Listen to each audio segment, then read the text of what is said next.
है कैसे हो आप सभी। तो दोस्तों आपने न्यूज़ सुनी होगी अभी कि भारत की एक ऑटोनोमस बॉडी है जिसका नाम है food safety and standards authority of India. तो इसने जो स्कूल्स हैं उनमें अब जंक फूड की बिक्री पे बैन लगा दिया है। साथ के साथ जो स्कूल के आसपास का क्षेत्र है 50 मीटर के दायरे में, वहां पे भी जो है जंक फूड की बिक्री पर अब जो है पूरी तरीके से प्रतिबंध लगा दिया है।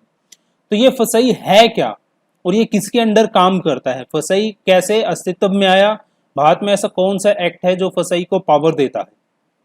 तो आपने ये भी देखा होगा कि आप कोई भी प्रोडक्ट जो है कंज्यूम करने के लिए खाने की चीज अपने घर में लेके आते हैं, लेज का पैकेट, कुरकुरे, चिप्स, जो भी लेके आते हैं, कुछ भी खाने की चीज, तो आपने देखा होगा पीछे कभी उसको घुमा के देखना तो आपको नीचे लिखा मिलेगा फसई और साथ के साथ नीचे लिखा मिलेगा उसका लाइसेंस नंबर। तो ये लाइसेंस देने का काम फसई कैसे करता है, ऐसी पावर फसई के पास कहां से आती है, तो ये सारा कुछ इस वीडियो में हम जानने वाले हैं।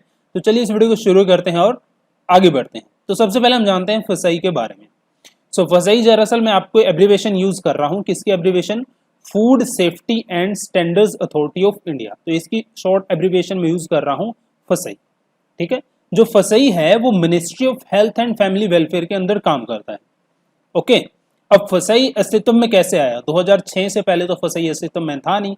तो फसई को लाने के लिए जरूरत क्यों पड़ी आखिरकार, तो इसके लिए आपको एक चीज समझनी होगी कि भारत में, ठीक है, जो फूड एंड सेफ्टी और या भी फूड स्टैंडर्ड को लेके, ठीक है, कुछ ना कुछ नियम तो वर्ष 2006 से पहले होंगे ना, कि फसई जब अस्तित्व में आया था 2006 में, तो इससे पहले तो कानून हो गए ना खाने पीने से जुड़े हुए, तो थे कानून। ठीक है, और वो कानून थे आपके 7 एक्ट में। ठीक है, इन 7 एक्ट में अलग अलग प्रोडक्ट के लिए अलग अलग कानून थे। तो फसई ने क्या किया, फसई ने क्या किया, जो फसई का एक्ट आया जिसको हम बोलते हैं, नाम था उसका food safety and standard act 2006। तो food safety and standard act 2006 जब आया तो इसने फसई का निर्माण किया, फसई अस्तित्व में आया और इसने क्या किया, ये जो 7 एक्ट चल रहे थे आपके, इनको मिला के, ठीक है, इनके लिए सिर्फ एक बॉडी बना दी और उसका नाम रख दिया गया फसई। अब ये 7 एक्ट किसके अंदर काम करते हैं, फसई के। और फसई किसके अंदर काम करता है, आपका ministry of health and family welfare. ठीक है, अब हम बात कर लेते हैं, जो फसई है उसको food safety and standard act 2006 क्या क्या पावर प्रोवाइड करता है। सो फसई की क्या क्या पावर है ये आपको पता होनी चाहिए। सबसे पहले हम बात करते हैं भारत में जो खाना पीना होता है, ठीक है, उसके लिए स्टैंडर्ड कौन निर्धारित करेगा, उसके लिए जो है रूल एंड रेगुलेशन कौन बनाएगा, ये काम किसको सौंपा गया है, ये सौंपा गया है काम फसई को। सो पहला हो गया। दूसरी बात करते हैं हम, हमारे भारत में जो फूड टेस्टिंग लेबोरेटरीज होती हैं, अब फूड टेस्टिंग लेबोरेटरीज जो होती हैं उनको लाइसेंस यानी कि मान्यता लेनी पड़ती है सरकार से। अब वो मान्यता लेने के लिए किसके पास जाएंगे, फसई के पास जाएंगे। तो फसई के पास पावर है फूड टेस्टिंग लेबोरेटरीज को जो है मान्यता प्रदान करने की। तीसरी पावर इनके पास क्या है, अब भारत सरकार को समय पर फूड स्टैंडर्ड से रिलेटेड जो है एडवाइस चाहिए होती है। ठीक है, तो ये एडवाइस का काम, सपोर्ट का काम, तो भारत सरकार को साइंटिफिक एडवाइस और टेक्निकल सपोर्ट देने का काम फूड के मामले में किसका है, फसई का है।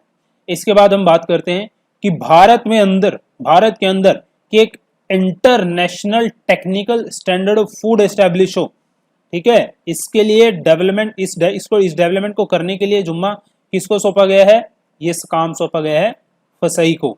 इसके बाद भारत में किस प्रकार का फूड खाया जाता है, जो कंटेमिनेशन फूड होता है उसके खाने के क्या रिस्क होते हैं, प्लस जो हाल ही में जो ट्रेंड चल रहा है खाने पीने का, या फिर जैसे जंक फूड को ये ले लीजिए आप, ठीक है, तो इसके क्या रिस्क हैं। तो अलग अलग फूड के कंजम्पशन के क्या रिस्क हैं और अलग अलग किस किस तरह का फूड जो है भारत में रीजन वाइज किस तरह का फूड कंजम्पशन की जाती है। तो ये जो सारा डाटा होता है, स्टैटिस्टिक होता है, इसको रिकॉर्ड और कलेक्ट कौन करता है, फसई का काम। तो भारत सरकार ने जो food safety and standard act 2006 के तहत जो फसई को ये पावर दे रखी है। इसके साथ भारत में फूड सेफ्टी एंड स्टैंडर्ड की अवेयरनेस फैलाने के लिए, ठीक है, हर एक जनता तक पहुंचाने के लिए, भाई आपके लिए ये खाना सही है, आपको ये खाना चाहिए, ये नहीं खाना चाहिए। ठीक है, तो फूड सेफ्टी और सिक्योरिटी की जो ये इंफॉर्मेशन होती हैं, अवेयरनेस होती हैं, इसको जनता तक पहुंचाने का काम सरकार ने किसको सौंप रखा है, फसई को सौंप रखा है। तो ये 6 मुख्य पावर हैं जो फूड सेफ्टी स्टैंडर्ड एक्ट 2006 है फसई को प्रोवाइड करता है। अब हम जानते हैं जो फसई है। आपने देखा होगा, मैं आपको बता रहा था अभी कि आप कोई भी पैकेट खाने का लेके आते हैं, कुछ भी खाने की चीज लेके आते हैं, शहद लेके आते हैं, च्यवनप्राश लेके आते हैं, कुछ भी, उसके पीछे आपको फसई लाइसेंस नंबर देखने को मिलेगा। ऐसा क्यों? क्योंकि फसई ही एक ऐसी संस्था है जिसने भारत में हर एक खाने के लिए जो कि रिटेल में आपको मिलता है उसके लिए स्टैंडर्ड सेट किया हुआ है। कंपनी अपनी तरफ से उसमें नमक ज्यादा नहीं डाल सकती, कंपनी अपनी तरफ से उसमें चीनी ज्यादा नहीं डाल सकती, कंपनी अपनी तरफ से उसमें प्रिजर्वेटिव ज्यादा नहीं डाल सकती। तो हर एक चीज के लिए स्टैंडर्ड बनाया हुआ है फसई ने। तो जब आपका प्रोडक्ट उन स्टैंडर्ड्स पर खरा उतरता है जो फसई ने निर्धारण किए हैं, तब आपको एक लाइसेंस नंबर दे दिया जाता है अपने प्रोडक्ट के लिए। और वो डिपेंड करता है कि वो आपको लाइसेंस स्टेट लेवल का मिला है, सेंट्रल लेवल का मिला है, जिसकी वजह से आप अपने फूड को रिटेल यानी कि मार्केट में बेच सकते हैं। विदाउट फसई के लाइसेंस के यदि आप कोई मार्केट से फूड खरीदते हैं तो आप ये ध्यान रख लीजिए कि वो जो फूड आप कंज्यूम कर रहे हैं वो फसई के सेफ्टी एंड स्टैंडर्ड अकॉर्डिंग नहीं है। इसका मतलब वो फूड आप खा जो रहे हो वो आपको नुकसान भी पहुंचा सकता है। ठीक है, तो हमेशा फसई जिस पे लाइसेंस नंबर लिखा होगा वही फूड आपको कंज्यूम करना चाहिए यदि आप बाहर से रिटेल से कोई खाने की चीज खरीदते हैं। अब हम बात करते हैं 3 तरह के रजिस्ट्रेशन फसई प्रोवाइड करता है। पहला होता है रजिस्ट्रेशन, आपको अपने फूड का रजिस्ट्रेशन करवाना है। तो टर्नओवर जिस कंपनी का 12 लाख से कम है उसके लिए रजिस्ट्रेशन हो करता है फसई। दूसरे नंबर पे आपको स्टेट लाइसेंस दिया जाता है।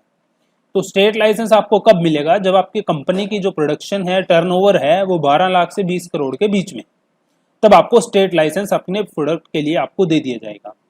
फिर होता है सेंट्रल लाइसेंस। जिस कंपनी का टर्नओवर 20 करोड़ से ज्यादा होता है उनको सेंट्रल लाइसेंस दिया जाता है उनके फूड के लिए, उनके प्रोडक्ट के लिए। और ये सारा काम कौन करता है? फसई। इसके अलावा फसई लाइसेंस देने के लिए जो आपके बिजनेस लोकेशन को भी देखता है, साथ के साथ अपने कितने नंबर ऑफ रिटेल स्टोर हैं आपके प्रोडक्ट के उनको भी देखता है। और भी सारे ऐसी जो चीजें होती हैं जिनको फसई ध्यान में रखकर किसी भी कंपनी को फूड के लिए लाइसेंस प्रोवाइड करता है। आगे हम बात करते हैं कि अब ये मामला क्या है स्कूल वाला, इसको समझ लीजिए। ये मामला शुरू हुआ था वर्ष 2015 में।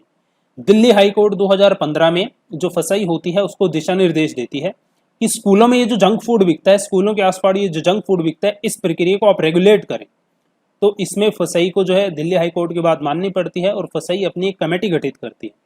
कमेटी अपनी रिपोर्ट तैयार करती है, रिपोर्ट के बाद एक ड्राफ्ट बनाया जाता है। वो ड्राफ्ट क्या था वो भी मैं आपको आगे बताऊंगा। ठीक है, तो अभी करंट न्यूज क्या है वो सुन लीजिए।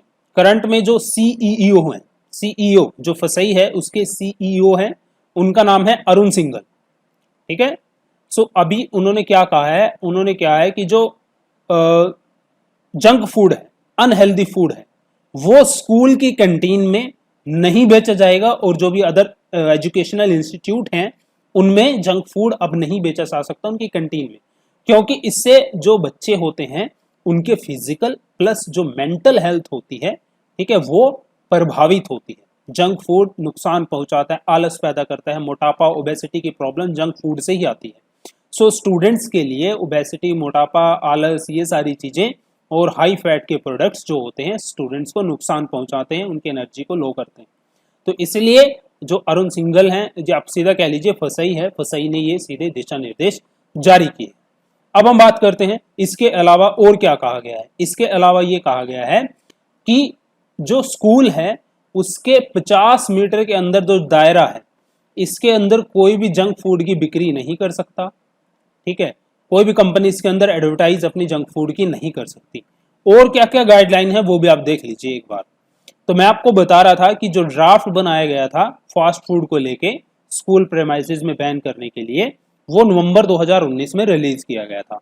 और उस ड्राफ्ट की कुछ मुख्य बातें हैं जो आपको पता होनी चाहिए। और इस ड्राफ्ट को नाम दिया था safe food and healthy diets for school children regulation 2019। अब हम देखिए इसमें कुछ इंपॉर्टेंट प्रोविजन है, आपको पता होने चाहिए। पहला प्रोविजन क्या कहता है कि कोई भी फूड कंपनी स्कूल का जो प्रेमाइसिस है, स्कूल कैंपस का जो प्रेमाइसिस है, 50 मीटर का दायरा है, उसमें अपने फूड को एडवर्टाइज नहीं कर सकती आपका जंक फूड है तो। ठीक है, और फ्री फूड जैसे होता है ना, कंपनी एडवर्टाइज करने के लिए फ्री फूड सप्लाई करती है, बांटती है, तो वो भी कोई कंपनी के नहीं कर सकती।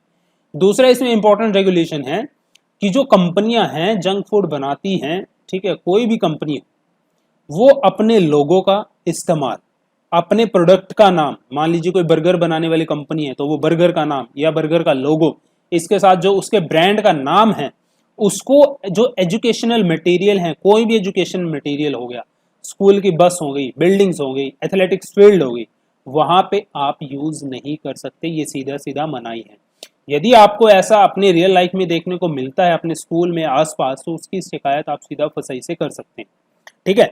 अब और क्या है, जो स्कूल कैंपस है उसको ईट राइट स्कूल कैंपस बनाने में स्कूल को जोर देना चाहिए। इसके लिए स्कूल को क्या करना चाहिए, स्कूल को जो अलग अलग प्रकार के भारत में जो है प्रसिद्ध डाइटिशियंस होते हैं, ठीक है, उनसे सलाह लेनी चाहिए। ठीक है, किसके लिए, जो न्यूट्रिशंस होता है, जो स्कूल के अंदर कैंटीन का मेन्यू होता है, उसमें न्यूट्रिशन लेवल को हाई करने के लिए, यानी कि एक पौष्टिक खाना बच्चों को मिल सके, तो इसके लिए डाइटिशियन से स्कूल्स को एडवाइस लेनी चाहिए और उसी के हिसाब से अपनी कैंटीन में मेन्यू बनाना चाहिए। ठीक है, जिससे बच्चों को जंक फूड से बचाया जा सके। तो ये सारा मामला था। आई होप ये वीडियो आपको अच्छा लगा है। अच्छा लगा है तो प्लीज़ वीडियो को लाइक कर दीजिए, ज़्यादा ज़्यादा शेयर कर दीजिए। मिलता हूँ आपसे नेक्स्ट वीडियो में नए टॉपिक के साथ, तब तक के लिए बाय बाय।